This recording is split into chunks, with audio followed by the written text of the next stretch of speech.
नमस्कार दोस्तों, आपका हमारे चैनल सिंसियर सीकर्स पर एक बार पुनः स्वागत है। तो चलिए आज हम एक नई कहानी सुनते हैं। यदि आपको ये कहानी पसंद आए तो इस चैनल को लाइक एवं सब्सक्राइब जरूर करिएगा। बहुत समय पहले की बात है, एक बहुत गरीब इंसान था। उसके परिवार में उसकी पत्नी और 2 छोटे छोटे बच्चे भी थे। उसका अपने परिवार का पालन पोषण करना बहुत कठिन हो गया था। उसका दिमाग काम नहीं करता था और मन भी अशांत रहने लगा। तभी उसने अपना घर छोड़ने का फैसला लिया।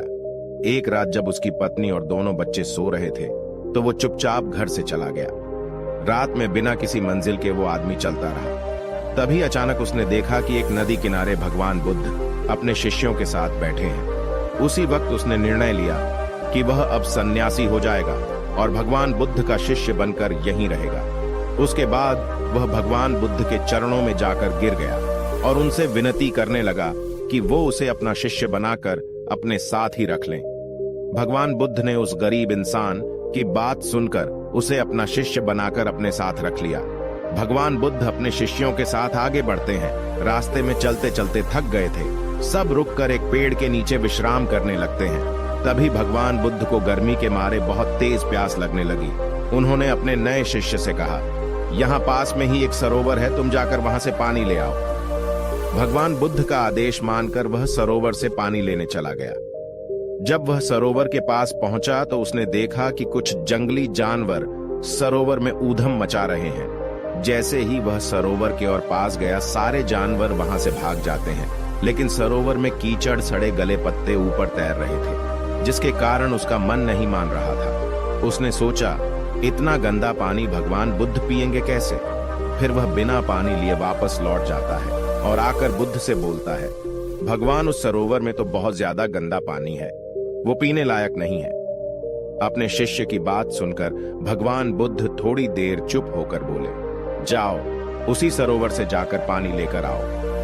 भगवान बुद्ध का आदेश मानकर वह वापस से सरोवर की तरफ चला गया, लेकिन वह मन में यही सोच रहा था कि भगवान बुद्ध इतने गंदे पानी को कैसे पिएंगे।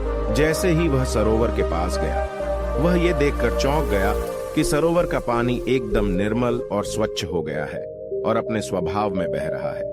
उसने पानी लिया और भगवान बुद्ध के पास आते ही उनसे प्रश्न करता है, भगवान, थोड़ी ही देर में सरोवर का मैला पानी इतना साफ कैसे हो गया? फिर बुद्ध ने उसे समझाते हुए कहा, जब जानवर पानी में ऊधम मचाए हुए थे तब सरोवर का कीचड़ उभर आया था, लेकिन कुछ देर शांत रहने पर कीचड़ फिर से नीचे बैठ गया और पानी पहले जैसे फिर से निर्मल और स्वच्छ हो गया। ठीक इसी तरह से हमारे मन की स्थिति भी ऐसी ही होती है। जीवन की कठिनाइयों और भाग दौड़ हमारे मन में उथल पुथल पैदा कर देती है, जिसके कारण हम बिना सोचे समझे गलत निर्णय ले लेते हैं। लेकिन कोई भी निर्णय लेने से पहले अगर हम अपने मन को शांत रखें और धैर्यपूर्वक बैठकर सोचें तो हमारे मन की वो उथल पुथल भी पानी के कीचड़ की तरह नीचे बैठ जाती है और तब हम जो भी निर्णय लेते हैं वो हमेशा सही होता है। इसलिए बुरे समय में इंसान को अपना धीरज नहीं खोना चाहिए। भगवान बुद्ध की यह बातें सुनकर उसका दिमाग खुल जाता है और जब वह शांति से बैठकर सोचता है तो उसे अपनी ही गलती नजर आती है। फिर उसे समझ में आता है कि उसने अपना घर छोड़ने का गलत निर्णय लिया था। फिर वो भगवान बुद्ध के चरण स्पर्श करके उनसे आज्ञा लेकर अपने घर की ओर वापस चला जाता है।